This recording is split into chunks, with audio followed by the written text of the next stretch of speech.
నమస్కారం అండి. నేను సుపరిచితునండి. ప్రత్యేక కార్యక్రమానికి స్వాగతం. ఇవాళ మన గెస్ట్ గా కేసీఆర్ గారు వచ్చారు సుమండి. ప్రణామములు కేసీఆర్ గారు.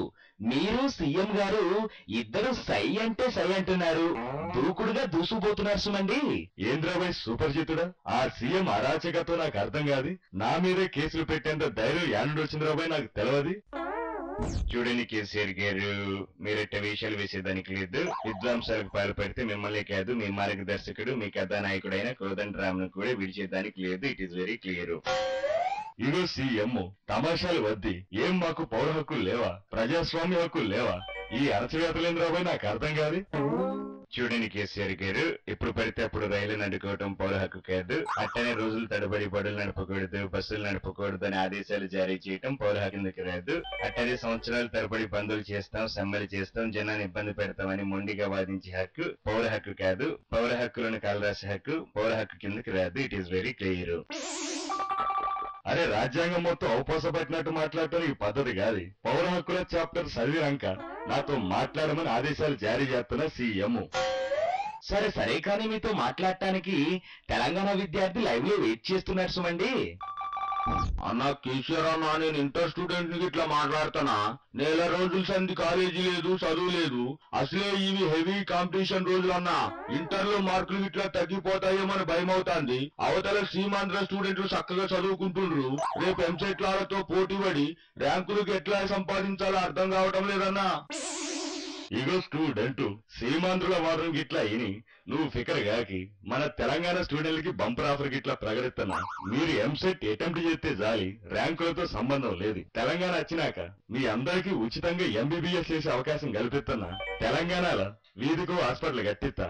పెర్ఫార్మెన్స్ తో సంబంధం లేకుండా మీ అందరినీ డాక్టర్లు చేస్తా. ఇది మస్ట్ అన్నట్టు. నువ్వేం ఫికర్ గాకి చదువుల గురించి, ఎంసెట్ గురించి సీరియస్ గా ఆలోచించకు. ఉద్యమం గురించి ఆలోచించు. బాగా చెప్పినావన్నా కేసీఆర్ అన్న. ఇదే సంవత్సరంలో మన 10th క్లాస్ పోరగాళ్ళు కూడా చదువులు కోల్పోతుండ్రు. వాళ్ళకు కూడా మనం ఓ వరం గిట్లా ఇవ్వాలి. పరీక్షలు గిట్లా రాసిన మన స్టూడెంట్లందరికి కూడా 90% మార్కులు ప్రకటిద్దాం. పర్ఫార్మెన్స్ తో సంబంధం లేకుండా మన వాళ్ళందరూ కామన్ గా 90% మార్కులు వేసేద్దాం. ఏమంటావన్నా కేసీఆర్ అన్న? అరే, నువ్వు చెప్పినాక ఇంకా దానికి తిరిగే ముందర నాకు అర్థం కాదు. తెలంగాణ వచ్చినాక అంతా మన చేతిలోనే ఉంటది. మనకి ఎట్ట నచ్చితే అట్ట చేద్దాం. సమజైందా? అయ్యో అయ్యో, మీరిస్తున్న గొప్ప హామీలు ప్రపంచ చరిత్రలో మరో ఏ నేత ఇవ్వలేదు సుమండి.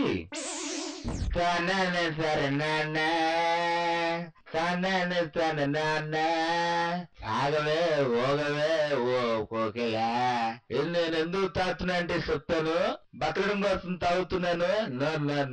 తాగడం కోసమే బతుకుతున్నాను. తాగుడు లేనిదే బతుకులేదు, బతుకులేంది తాగుడు లేదు. తానానే తరణానా తాగలే ఊగల అంతే. షేర్ బస్సు మీద సవాల్. అరే, నువ్వెందుకు తాగుతున్నావని ఇప్పుడు నేను ఎవరు అడిగిన రాబాయ్? నా దగ్గర తాగుబోతే ఏషాలు గిట్లా అయ్యొద్ది. లైవ్ లోకి ఎందుకు వచ్చినావో సూడిగా చెప్పు. ఏదా సకల పీపుల్ సమ్మె పేరుతో బడులు బస్సులు బందులు చేసిండ్రు. గట్లనే వైన్ షాపులు కూడా బంద్ చేస్తారేమని భయం అవుతున్నా. మందు లేకపోతే మనకు మజా లేదు. ఆ మాటకు వస్తే మందు లేకపోతే బతికే లేదు. మా ఎందుకు దయించి వైన్ షాపులను మూయించొద్దని మనం చేసుకుంటున్నాను sir. KCR sir, all Telangana మందు బాబుల జేఏసీ నుంచి గిట్లా మీకు విజ్ఞప్తి చేస్తున్నాను sir.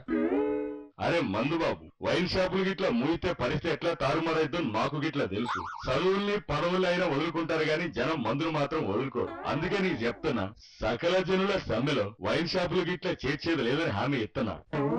Thank you very much sir. Thank you, double thank you, triple thank you. ఎన్ని ఇష్టం వచ్చిన థ్యాంక్ యూ లేచుకోకపోతే సార్.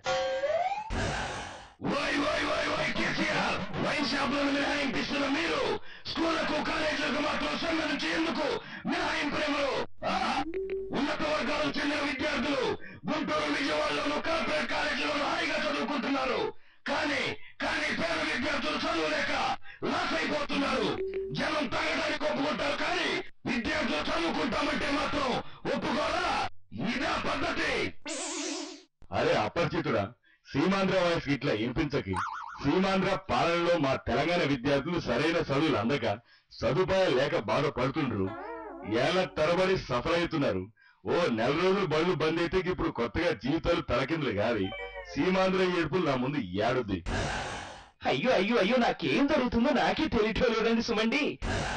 జనాన్ని అమాయకులు చేసి నాటకాలాడే రాజకీయ నాయకులు ఈ అపరిచితుల నుంచి తప్పించుకోలేరు. జస్ట్ మినిట్, ఈ కార్యక్రమం ఎవరిని కించపరచాలని కాదు సుమండి, జస్ట్ నవ్వుకోవడానికి మాత్రమే గుర్తుంచుకోండి. తాజా వార్తల విశ్లేషణ కోసం చూస్తూనే ఉండండి టీవీ5. మళ్ళీ రేపు ఇదే టైం కలుద్దాం, అంతవరకు సెలవు.